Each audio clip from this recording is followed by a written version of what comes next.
So I was a psychology major in college, and now I'm in grad school to study counseling so I can be a therapist. And being on college campuses is like ground zero for studying mental illness. By that I mean diagnosing social justice fanaticism, also known as wokeness. I've noticed that many of the behaviors and thought patterns of social justice activism have a lot in common with many psychiatric disorders.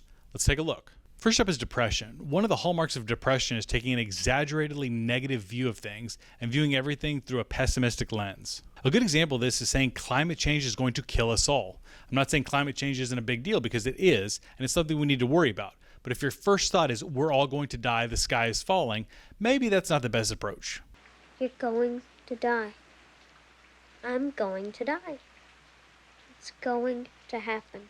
Another factor in depression comes from the founder of cognitive behavioral therapy, Aaron Beck. He calls it the cognitive triad, and the basic idea is it's around the belief system that I'm bad, the world is a bad place, and it's always going to be that way. In social justice activism, we see this in the belief that the world will never accept me because of my race, gender, or sexuality. The world is an oppressive place, and it's always going to be that way. In this sense, social justice activism encourages people to adopt symptoms of depression.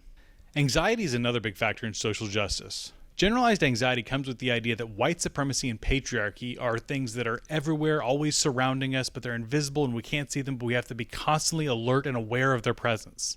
We also get an aspect of social anxiety when we're told that everywhere we go, we're always going to be judged on our race, gender, and sexuality.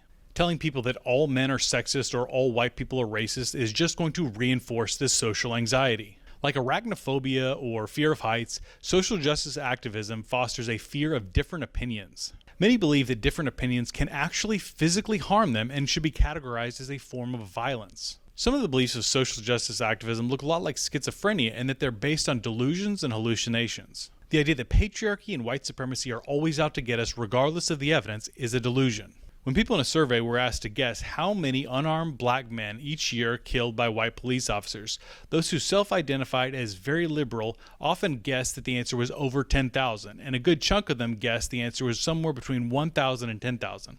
The actual answer in 2019, according to the Washington Post, was 17 people. This worldview is based on a hallucination. People with schizotypal personality disorder often hold eccentric or odd views that don't hold up to the logic of reality. I'm out. This would be like if someone discovered a new gender that fluctuated based on what music was playing, called cadence gender. This is actually a real thing. People do identify as cadence gender. OCD is something common to social justice activists, and I think it manifests in something specific called scrupulosity. Now, typically, scrupulosity is applied specifically to religious fanaticism. The power of Christ compels you! But I think it works just as well to apply to political fanaticism. The obsessive or intrusive thoughts are that I am insufficiently contributing to social justice. Silence is violence. Neutrality helps the oppressor. I can't be complicit in white supremacy or patriarchy. The compulsive behavior that people use to ward off these intrusive thoughts is usually compulsive scrolling through social media. I must find something problematic and call it out. I must call out Trump supporters. I must put a white man in his place. Then, like a form of hypnosis, they post or chant the same things over and over again. Trans women are women. Black lives matter. Cops and Klan go hand in hand. No justice, no peace. The psychological disorder that I believe is most appropriate for wokeness is borderline personality disorder. One of the hallmarks of borderline personality disorder is having a greatly exaggerated response to a fairly minor stimuli.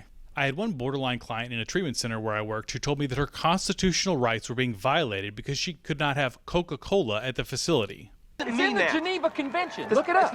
When social justice activists claim that anytime someone disagrees with them, they have been physically attacked and this is a form of violence, this is a classic borderline response. No, God!